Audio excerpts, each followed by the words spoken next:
क्यों शिवजी ने कामदेव को भस्म कर दिया था और क्यों कामदेव जो गॉड ऑफ डिजायर है एक किसी फॉर्म में ना रहकर भी हर फॉर्म में हम सबके अंदर है, और क्यों इस आज के दौर में hyper sexualisation in the entire content business, Hollywood, Bollywood, social media, अतरंगी कपड़े पहन के लाइक्स ले आना, इस सब के प्रभाव से कैसे बचना चाहिए ताकि हम अपना प्लेजर एंजॉय तो कर सके लेकिन हमारा प्लेजर हमें ड्राइव ना करे, और जो हमारी काम ऊर्जा है वो काम वासना बनकर ना रहे पर काम शक्ति बन जाए। ये जानने की कोशिश करेंगे आज के एपिसोड में, जिसका विषय है काम वासना, the sexual desire. Hello everyone and welcome to yet another episode of Alaukik the journey within. और आज का हमारा विषय है काम वासना, सेक्सुअल डिजायर। तो शिवजी की तपस्या को एक दिन कामदेव अपने काम बाणों से उनका ध्यान रिझाना चाहते थे। उस वक्त शिवजी का प्रकोप हो गया उन पर और उन्होंने उनको भस्म कर दिया। इसे मदन भस्म या काम दहन कहा जाता है। और फिर क्या हो गया था कि काम दहन के बाद पार्वती जी ने शिवजी से ये कहा था कि अभी काम या इच्छा ही नहीं रहेगी तो सृष्टि चलेगी कैसे। तो शिवजी ने उन्हें फिर रिस्टोर किया था। ये एक बड़ा इंटरेस्टिंग सा किस्सा है। इसकी शुरुआत करते हैं काम वासना के बारे में जानने की और उसके आध्यात्मिक सिग्निफिकेंस को समझने की। तो दोस्तों, हुआ यूं था कि तारकासुर नामक एक राक्षस को ब्रह्मा जी का वरदान था कि उसके मारने के लिए जो समस्त देवी देवता है अभी वो उसको मार नहीं सकते हैं। और उस वक्त सब लोग शिव जी के पास चले गए थे। शिव जी उस वक्त तप कर रहे थे और उस पर्टिकुलर जो वरदान दिया था ब्रह्मा जी ने, उसका तोड़ यही था कि किसी भगवान की संतति, शिव जी की संतति उसको मार सकती, लेकिन शिव जी तो तप में थे। तो तब सारे देवताओं के कहने पर कामदेव ने अपने जो काम के बाण हैं, जो डिजायर के उनके बाण है, द लव एरो, वो शिव जी पर उन्होंने चला दिया था। उनके 5 तीर होते हैं, वैसे सब मिल के आए थे वो। और उस वक्त उनकी शिव जी की तपस्या भंग हो गई और उन्होंने अपने प्रकोप में अपनी तीसरी आंख खोली और कामदेव को भस्म कर दिया। तो ये मदन भस्म के बाद अब इसके कई सारे वर्जन्स हैं। हमारी हिंदू मान्यताओं में हर कहानी के अलग अलग पर्सपेक्टिव से वर्जन्स होते हैं, बट जो मुझे सबसे लॉजिकल लगता है वो ये है, उस वक्त पार्वती जी और शिव जी का जब डायलॉग हो रहा था उसके बाद में, तब पार्वती जी ने उनसे ये कहा भी था कि अगर आपने काम को ही, डिजायर को ही मार दिया है तो ये संसार आगे चलेगा कैसे। तो उस वक्त पार्वती जी के रिझाने पर, समझाने पर और उनसे प्रसन्न होने के बाद शिव जी ने कामदेव को रिस्टोर किया था अपने, लेकिन एक ऐसे फॉर्म में जिसमें उनका कोई फिजिकल फॉर्म नहीं था। तुम्हारा पति कामदेव हमारे तीसरे नेत्र की ज्वाला से भस्मीभूत होकर भी मृत्यु को प्राप्त नहीं हुआ है। वो हमारी कृपा से पुनर्जीवित हो चुका है।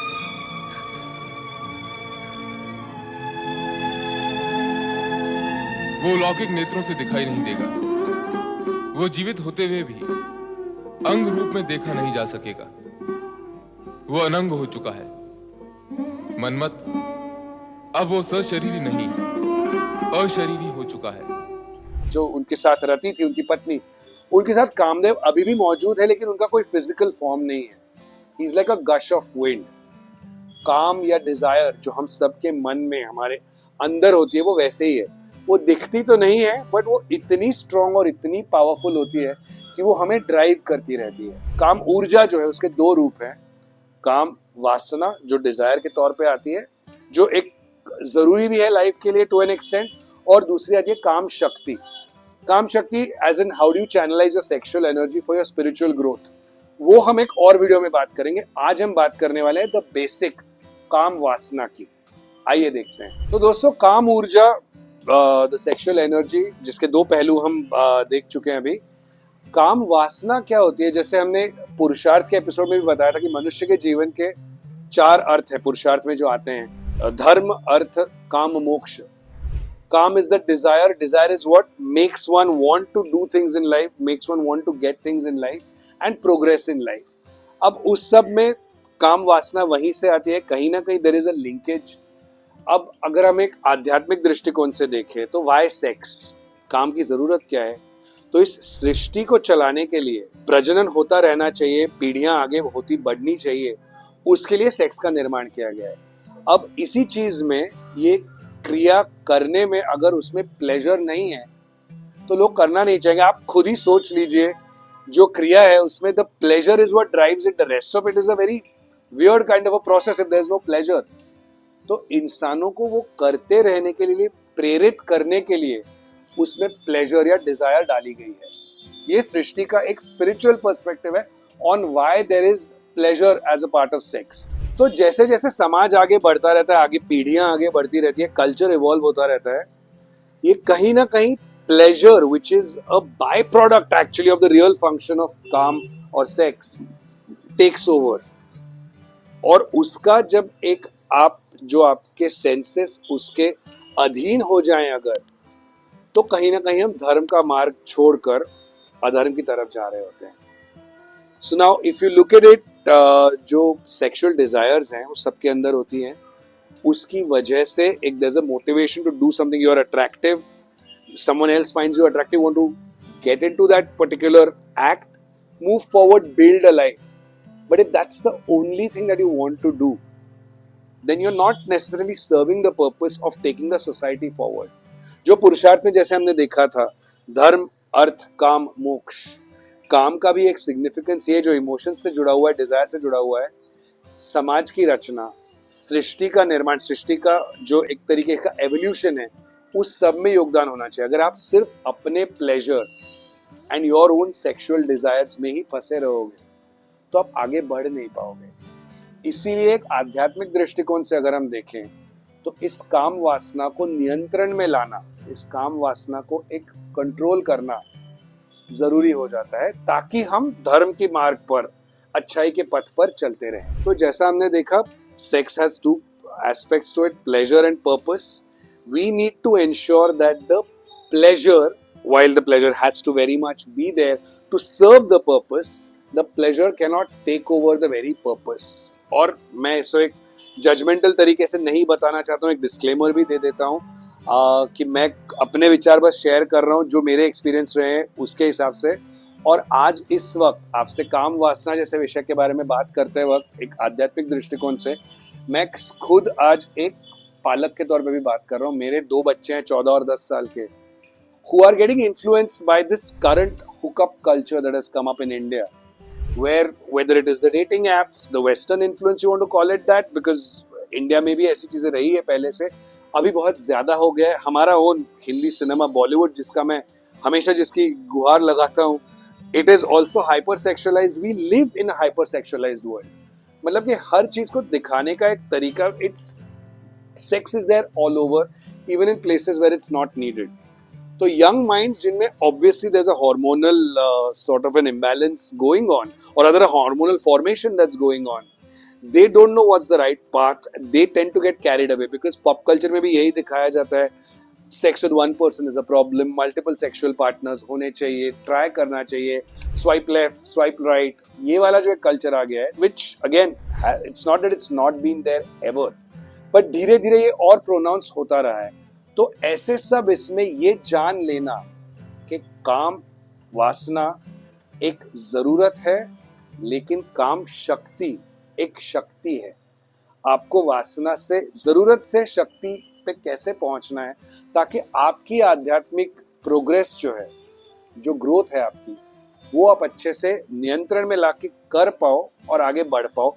इसीलिए ये जान लेना बहुत जरूरी है। तो दोस्तों, एक हम ये भी देख लेते, किसी भी चीज को जज करना और जल्दी से बोल देना कि यार ये हुकअप कल्चर है, वेस्टर्न आ गया है, एटसेट्रा, ये एक तरीका, it's not a solution. Pointing out the problem, elaborating it further is not the solution.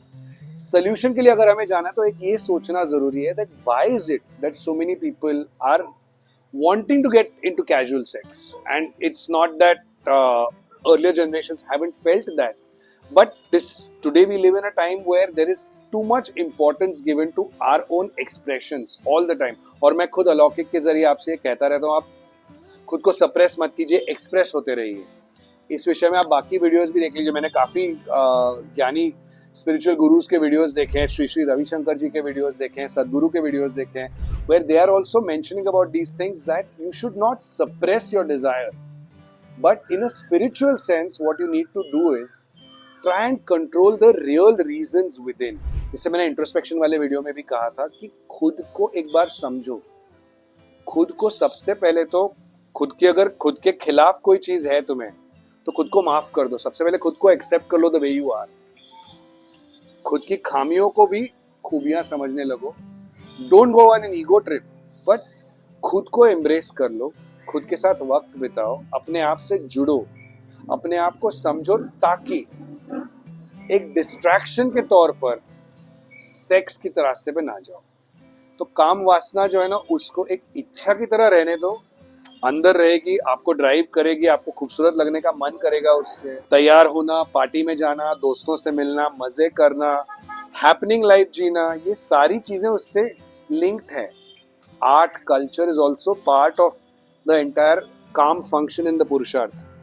लेकिन इन सब को अपनी जिंदगी का हिस्सा बनाओ, don't let them drive you. तो दोस्तों, एक जर्मन टीचर प्रोफेसर है एखर्ट टोल, जिनका मैंने काफी कंटेंट अलौकिक के रिसर्च के दौरान देखा है, देखता रहता हूँ, जो खुद काफी हिंदू टेक्स्ट से भी प्रेरित है, भगवत गीता को भी वो कोट करते हैं। तो उनको किसी ने ये सवाल पूछा था एक उनके सेशन में, what is the role of sex in consciousness, जो हमारा एक सचेतन ऊर्जा वाला जो एक खुद का ये है ना स्पिरिचुअल जर्नी है उसमें। So he mention and he quoted the Gita over there कि जो एक डूअरशिप है, जो भगवत गीता में श्री कृष्ण ने अर्जुन को सिखाया था कि भाई ये जो कर्म हो रहा है ये मैं इसका निमित्त हूं, मैं कर नहीं रहा हूं वाला जो एक था lack of doership was the point। अब इसको सेक्स के दौरान how do you during that particular act, how do you bring that in, is a very very advance level topic. But कहीं ना कहीं इसका एक मतलब यही होता है दैट आप उस डिजायर से, क्योंकि डिजायर सबको होती है और ये बड़ी अच्छी डिजायर भी है because you feel pleasure with it, तो उसके अधीन ना जाके, एक उसको एडिक्शन ना बना के, एक नॉर्मल लेवल ऑफ बैलेंस, एक level of grounding, not to get carried away with it, ये रख के अगर आप करोगे तो that's being aware of what you are doing, being in the conscious state while you are doing it is the most important thing. Because ये एक बहुत मूलभूत पॉइंट है, बहुत फंडामेंटल पॉइंट है जब आप काम वासना से काम शक्ति में ट्रांजिशन करने वाले हो। और काम शक्ति के बारे में मैं थोड़ा और पढ़ के उसका वीडियो बनाने वाला हूँ कुछ ही दिनों में। Will talk more about it, how to channelize your sexual energy for your spiritual growth.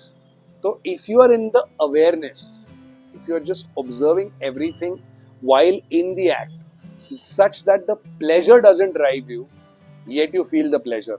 थोड़ा सा ये सुनने में heavy और odd लगता है, but धीरे धीरे समझ के प्रैक्टिकली इसको अपने लाइफ में एम्बाइब करने के लिए, सेक्स जैसी इतनी इंपॉर्टेंट चीज, काम वासना हम सबको ही ड्राइव करती है रोजमर्रा की जिंदगी में, अगर हम उसमें स्पिरिचुअलिटी ब्लेंड कर पाए तो एक अच्छे तरीके से हम स्पिरिचुअलिटी को और ज्यादा क्लोजली एम्ब्रेस कर पाएंगे। एंड दोस्तों, काम वासना डिजायर में ही वैसे भी आर्ट फॉर्म आ जा रहा है, तो बॉलीवुड के तो कई सारे रेफरेंसेस है। आज 2 पॉइंट्स पे बात करेंगे। एक तो जो हाइपर सेक्सुअलाइजेशन का कल्चर आ गया है, ये मैं आपसे कुछ चंद इमेजेस शेयर कर रहा हूँ यहाँ पे। मेरे बचपन में जो गाने आते थे विज़-वी जो आज गाने आते हैं, जो करिश्मा कपूर का एक इमेज देख लीजिए और कृति सनन का इमेज देख लीजिए, उस वक्त I wasn't allowed to sing और consume that song as openly, whereas ये कृति वाला जो गाना है, it's part of a family viewing in my house today. Similarly Salman Khan का ओ जाने जाना एंड एनिमल में जिस तरीके से रणबीर कपूर पूरे ही तरीके से ही विदाउट वेयरिंग एनी क्लोथ्स वाला जो सीन है, there is a clip called the nude scene from Animal on YouTube that one gets to see. So कहीं ना कहीं एक हाइपर जोन में जा तो रहा है बॉलीवुड, तो इसको कहीं ना कहीं हम एक लिमिट के बाद, इंडस्ट्री है, लोग अपना प्रॉफिट मेकिंग के लिए बैठे हुए हैं जिम्मेदारी के साथ साथ। और ये अमूमन it's easy to blame, it's a soft target, but 1950 से ज्यादा एक्सप्लिसिट 60s में था, फिर 70s 80s करते करते आज एक चरम पर पहुंच गए हैं हम लोग। तो एज ऑडियंसेस ये हमारा भी जिम्मेदारी होती है कि हम थोड़ा सा व्यूअर डिस्ट्रीब्यूशन रखें और हम समझे कि जो दिखा रहे हैं वो एक प्रेजेंटेशन है।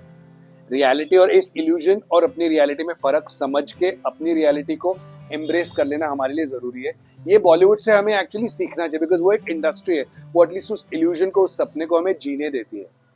और जहां तक काम वासना की बात है, अगर आप देखोगे तो एक हिस्टोरिक ट्रोप रहा है कि एक विलन को अपने डेन में फंसाकर, हीरोइन ऑब्वियसली विद हर मोहिनी अदाएं एंड एवरीथिंग, कहीं ना कहीं उसकी काम वासना ही उसके अगेंस्ट काम करने लगती है। और इसके कई सारे गाने हैं, almost all of the item songs showcase that. But in सब में जो मेरा एक पर्सनली फेवरेट गाना है और which actually tells you the power of काम वासना. It's from a film called Victoria number 203, 1972 की फिल्म है. इसमें सायरा बानू जी एक्चुअली रंजीत जी को इस गाने में ये कह रही है कि थोड़ा सा ठहरो.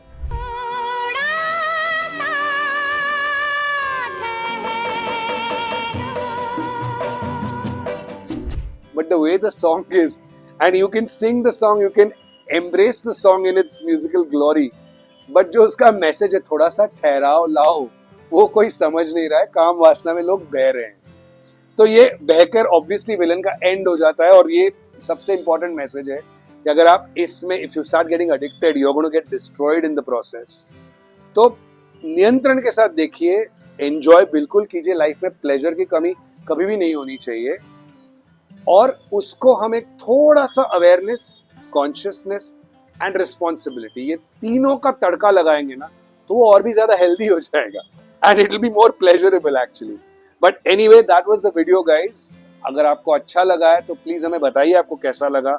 लाइक, शेयर, सब्सक्राइब, कमेंट्स में बताइए कैसे वीडियोस आप देखना चाहते हैं, कंटेंट आपको कैसा लग रहा है. कोई भी चीज करते वक्त माइंडफुल रहिए कि आप उस चीज को कर रहे हैं, वो चीज आपको नहीं ड्राइव कर रही है. और इस बात के भी माइंडफुल रहिए कि उसका करने का डूअरशिप आपका नहीं है. तो ये बैलेंस है. मल्टीपल बैलेंसिंग सुनने में बहुत ऑड लगता है, but if you start calibrating the levers, आपका दिमाग ऑटोमेटिकली, मन, दिमाग और आत्मा एक साथ आ जाएंगे. वो करने की तरफ जाइए. अपने आप से जुड़िए, खुश रहिए, आबाद रहिए, अलौकिक देखते रहिए, अपने आप से जुड़िए गाइस. Thank you.